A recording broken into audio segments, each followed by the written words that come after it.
আমি যে ফর্দ বানাচ্ছিলাম কালকে, ওই ফর্দ সব সামান চলে এসছে, মানে গোলদারি সামান সব চলে এসছে। এই দেখো মা এখানে সব ঢালাঢুলি করছে ডিব্বাতে। এই দেখো সব সামান এখানে চলে এসছে। এখানে আছে রোমা কলাই, নেই মা?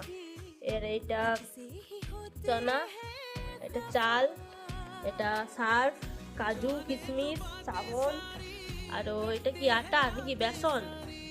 তারপর এখানে আটা, ময়দা, লঙ্কা, সবজি মশলা, কাজু কিশমিশ, চানাচুর, বিস্কুট, আর এখানে ডাল, চিনি, হলুদ, আরো অনেক কিছু সামান। এই দেখো অনেক সামান, গোলদারি সামান আনা হয়ে গেছে।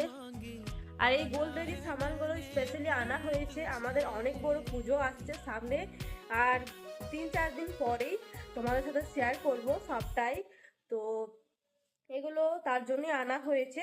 আর এই পুজোটা আমাদের প্রত্যেক বছর হয়।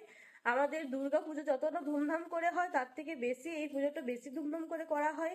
কারণ দুর্গা পুজোটা আমাদের গ্রামে অতটা ধুমধাম ভাবে করা হয় না, কিন্তু এই পুজোটা আরো বেশি ধুমধাম করা হয়। মেলাও হয় ছোটখাটো। তো সবটাই তোমার সাথে শেয়ার করব।